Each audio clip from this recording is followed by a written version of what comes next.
like about baby rabbits? That is so cute. Yes, they are.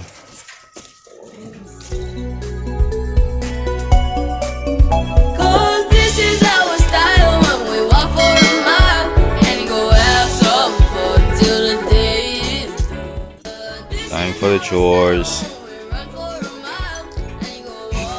Look at your face. Morning, Moon.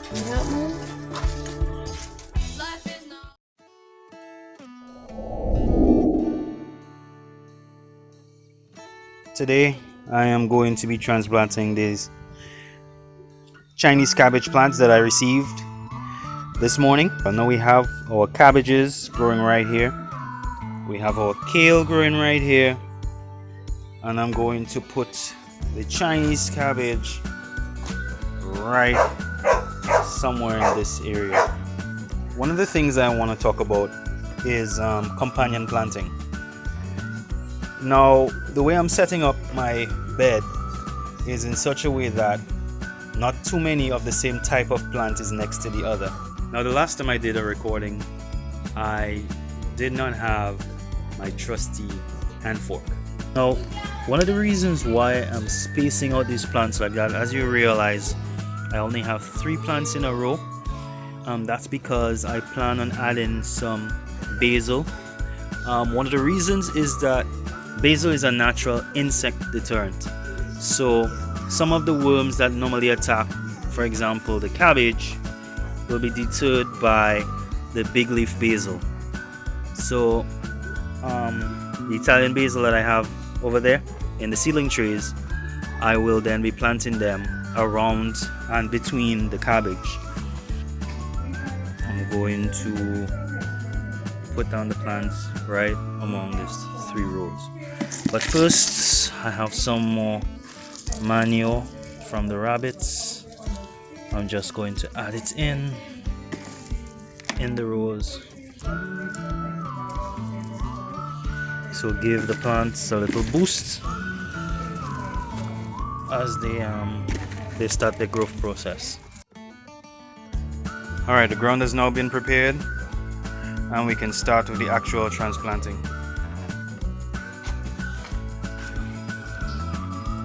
Alright, so generally when you're working with a fresh seedling tray, usually the seedlings are stuck in the tray. So that's the reason why there are some holes. You can see them clearly. There's some holes underneath the tray, and then you can take like a pencil or a stick and you would stick it up there, and that would lift the seedlings out of the tree. Alright, and you get a nice bundled up root system, very strong root system right there. We're just going to start with the holes. I'm gonna place them about a foot apart. So usually for these plants between 6 inches, about 6 inches, 6 to 8 inches is fine. For Chinese cabbage, for kale, for cabbage, just about between 6 to 12 inches would do for all these plants. You gather some soil around the plant. Now, as you saw, I added some of the rabbit manure to the entire row, so we have a foundation of manure already. All we need to do now is give them some water and watch them blossom over the next few weeks.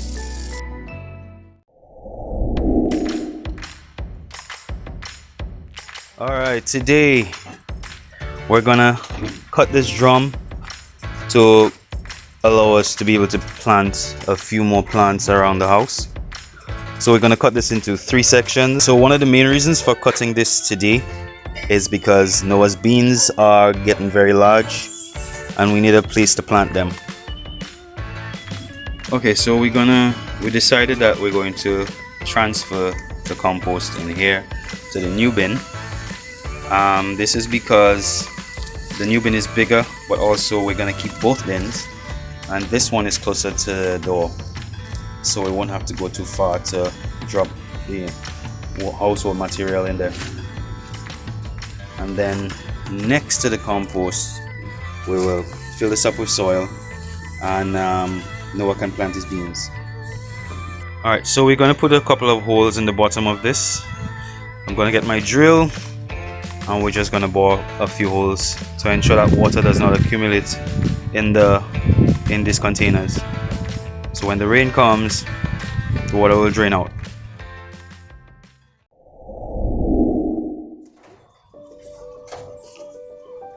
Love your animals.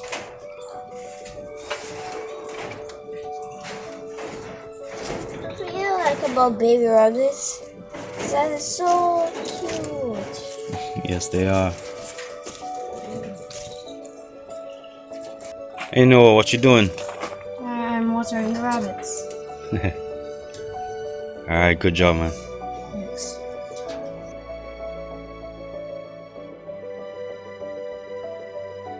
One of the grasses that rabbits actually enjoy eating, and it's very common all over the place, is this particular weed. It has this interesting white and yellow flower that you'll probably see around on the side of the road. Some places they call this rabbit meat or pig meat or whatever, but these animals love this grass, and it's very high in protein, and it's actually good for them. So if you see this on the road, this is one of the things that you can feed to your rabbits. Another grass that is also eaten by the rabbits, is also good for the rabbits. This one, you usually find it around areas that are a little more moist. This one is also high in fiber, and it's not the most nutritious grass, but it is a good fiber grass that the rabbits can eat.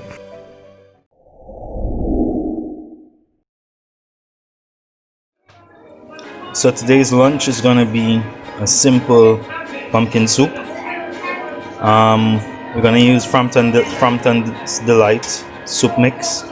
It's got in some pumpkin, some seasoning, that's parsley, celery, Christophine, carrots. It's ready to go. So I had some frozen beans. I'm going to throw it in there. Throw in some salt. Alright, our soup's coming together very nicely. I'm just about to add some onions, and then I've already started peeling the potatoes. We're gonna add that in soon. Wow. No soup is complete without some dumplings, and that's what we're gonna add. So in here I have some white flour.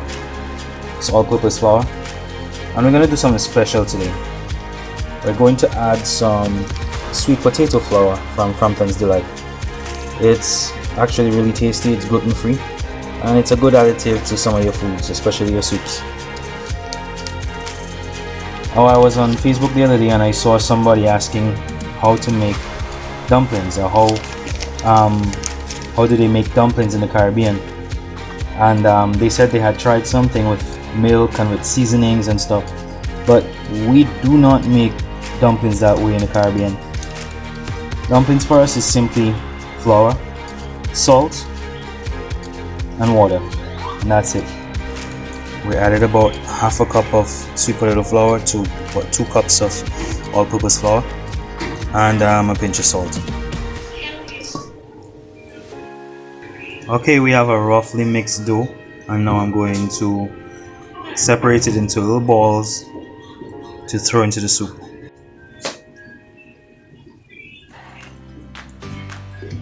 So I like to add in a bit of rosemary and ginger to my soups for that extra flavor.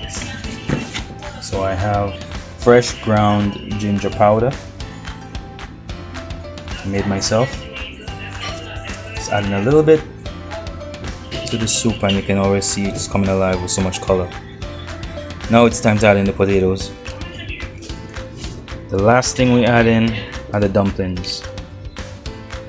We'll let this cook a little bit because the dumplings only need a couple of minutes in the fire to be ready. Alright, we've now added the dumplings, and the pumpkins have basically melted into the soup, giving it a nice color. You just gotta stir this around a bit. I like to make my soup heavy on the food, and this is the way we do it in the Caribbean. It's more food than water, than liquid. That way when you eat this, you get completely filled. Now it's just a matter of waiting about a minute or two to turn this off. Alright guys, if you appreciate the content, don't forget to like and subscribe.